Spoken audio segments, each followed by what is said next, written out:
ముఖం తదేక్షగా చూడగానే సుమారు ఒక 50 ఏళ్ళు రోజుకి 3 షిఫ్ట్లు 2 షిఫ్ట్లు చేసి నిద్రలేని రాత్రులన్నీ గడిపి ఇలాగా చాలా విశ్రాంతిగా నిద్రపోతున్నట్టుగా ప్రశాంతంగా కనిపించింది ఆ ముఖం.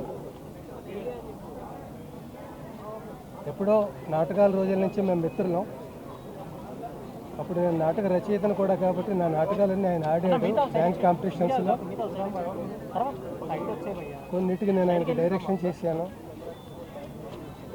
ఆయన రవీంద్ర భారతిలో గ్రాండ్గా ఒక ఫంక్షన్ చేశారండి, రంగస్థల గురువులకి సన్మానం అని.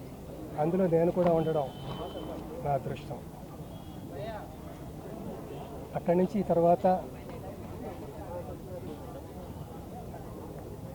రచయితగా నేను రాసిన హలో బ్రదరు, సీతారత్న గారి అబ్బాయి, ఇంకా కొన్ని కిష్కిందకాండ, చాలా సినిమాల్లో ఆయన మంచి వేషాలు పోషించాడు పాత్రలు.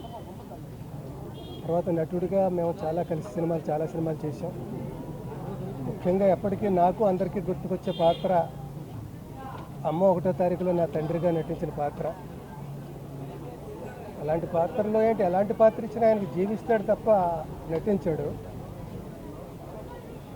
ఎన్ని పాత్రలు 800, 900, 1000 వేషాలు వేస్తే అన్నీ దేనికది విశిష్టంగా విలక్షణంగా ఉంటాయి. విలక్షణ నటుడైన అందరినీ కూడా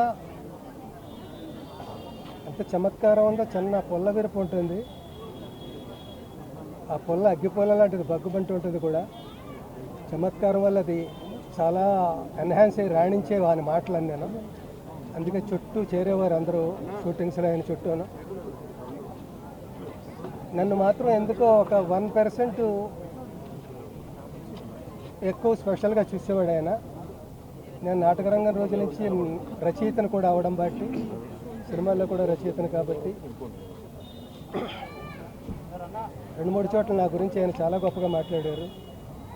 ఒక చోట సినిమా రంగంలో మధ్యతరగతి జీవితాలని కె బాలచంద్ర గారు ఎలా ఆవిష్కరిస్తారో, రంగస్థలంలో ఎల్బి శ్రీరామ్ దానికి ధీటుగా అంత బాగా రచించి ప్రదర్శించి ప్రేక్షకుల మన్ననలు పొందారు అని ఒక చోట అంటే, ఇంకో చోట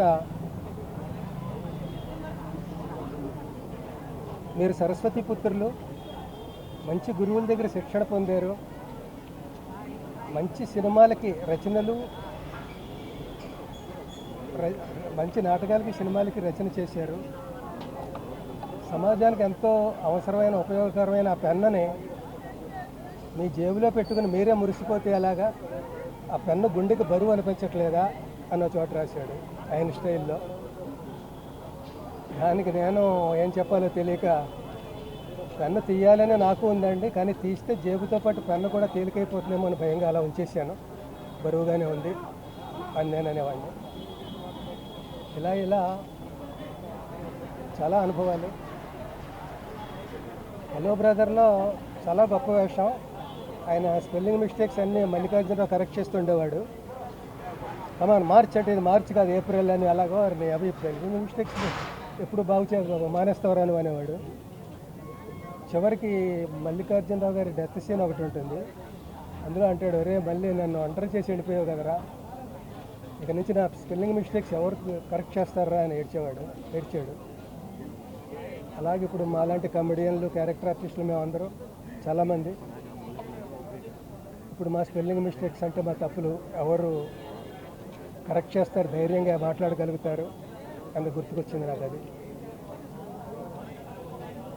అంటే ఇలాంటి పెద్ద వాళ్ళ ఉంటే, మేము పెద్దవాళ్ళం అయినా కూడా మనకంటే పెద్దవాళ్ళు ఉన్నారని ధైర్యంగా ఉంటుంది.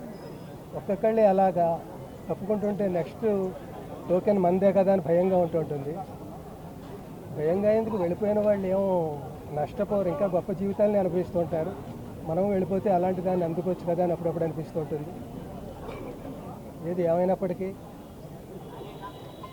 ఒక మహాప్రస్థానం ముగిసింది.